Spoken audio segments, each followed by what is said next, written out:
think the interesting thing this year has been looking at a lot of very urban, very high-rise developments that are trying to be more green, trying to be more funky, trying to introduce more landscape into high buildings, but none of them really we found that convincing. They see it still seems to be in its infancy, this thing of sort of greening your urban block. And although there were interesting tentative steps towards it, we didn't find any of them very aesthetically pleasing, actually, as well as functionally brilliant.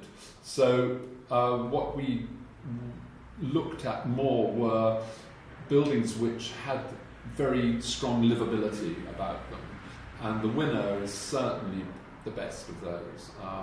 A really generous scheme with really a beautiful section.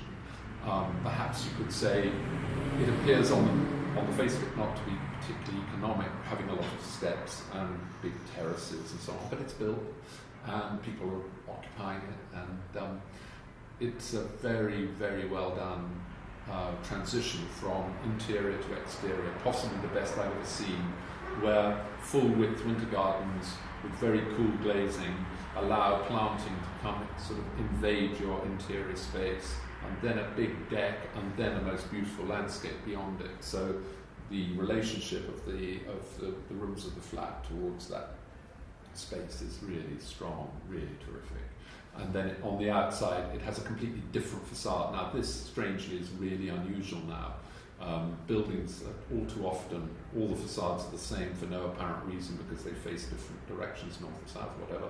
This one has an urbanistic facade, which is a framed facade with timber sliding panels, quite normal, but beautifully done. And that's the thing, you can be fashionable, but if you do it really beautifully, I think it's very seductive.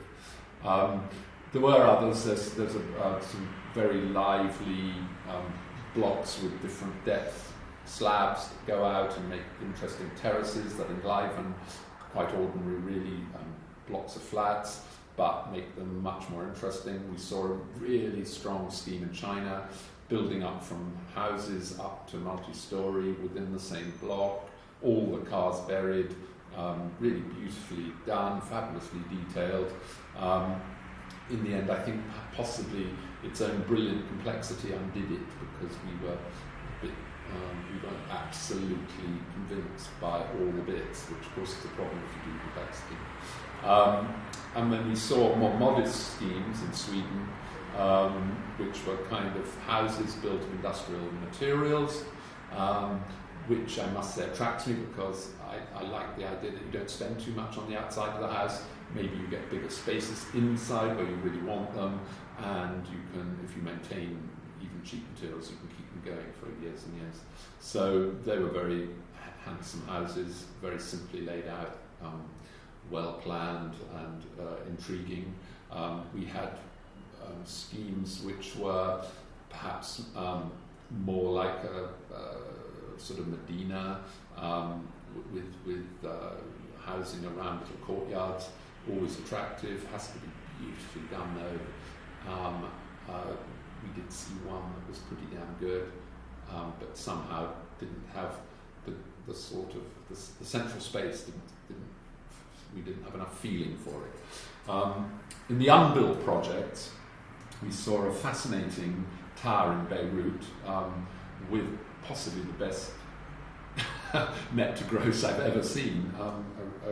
A really quite compact core with two very large flats either side going all the way up, and then some bigger flats at the top, nicely shaped, great view.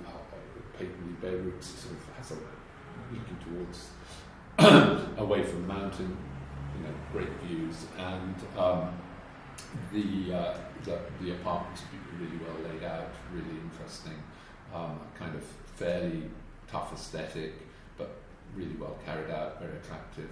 And then perhaps finally another project, unbuilt project in Stavanger, picking up on the wooden tradition of housing, and using it in a really intelligent way with nice complex shapes, good shared space inside and so on. In the end, it just seemed just a touch too fashionable, a touch too, we've seen it before. We weren't quite we thought it was really well done, but we weren't enthused in the way that unbuilt projects perhaps should enthuse you. So all in all, terrific, very exciting to see, and particularly the winner. Somehow, when Italians do elegant things, they really do elegantly. It's so lovely to see.